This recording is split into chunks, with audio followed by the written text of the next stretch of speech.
सबका साथ सबका विकास या अनुषंगाने मी भारतीय जनता पक्षामध्ये पदार्पण केलेलं आहे। आणि जर भारतीय जनता पार्टी जर सर्वगुण विकासाने जर काम करत आहे, अगदी तळागाळातनं सर्वसामान्य जनतेचा पण विचार करत आहे, आणि त्या योजनांचा चांगला लोकांपर्यंत प्रतिसाद आणि लाभ पण मिळत आहे, तर त्याच्यामुळं हा जो मी निर्णय घेतला त्या निर्णयामध्ये जर मी समजा जर या पक्षाने माझ्यावर काही जबाबदारी दिली आणि मी जर नगरसेवक म्हणून निवडून आले, तर मी या सरकारचं जेवढे योजना आहेत त्या योजना लोकांपर्यंत पुरेपूर पोहोचवण्याचा प्रयत्न करीन। रोजगार उपलब्ध तरुण रोजगारांना रोजगार उपलब्ध करून देईल आणि त्यांच्या ज्या प्राथमिक गरजा आहेत त्या गरजा पुरवण्याचा प्रयत्न करेन।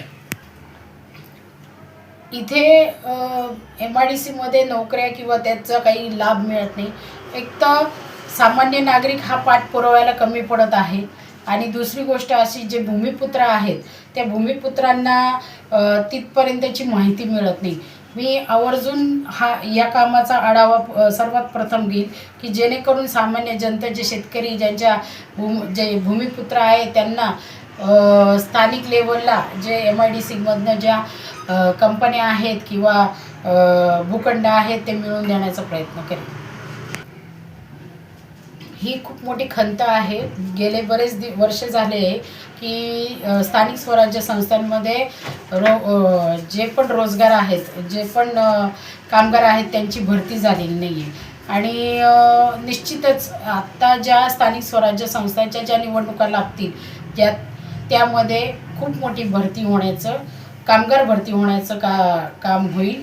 आणि जे कॉन्ट्रॅक्ट पद्धत आहे, जे कॉन्ट्रॅक्ट पद्धतीने सफाई कामगार टाकलेले आहेत ते अधिक वाढवण्यात येणार आहे। पहिलेच सांगितलं की गेले 10-12 वर्ष झालेत की स्थानिक स्वराज्य संस्थेमध्ये भरती झालेली नाही कामगारांची, सफाई कामगारांची म्हणा किंवा अनेक कामगारांची, प्रत्येक विभागाच्या कामगारांची भरती झालेली नाही आहे। पण जेव्हा कुंभमध्ये जे पण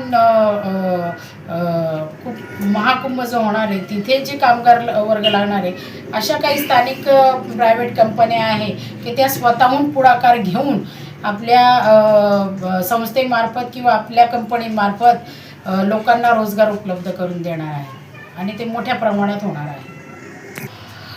हा खूप वरच्या लेवलचा प्रश्न आहे, कारण की आपण महानगरपालिकेच्या माध्यमातून आपण हा विषय मांडणार आहात का?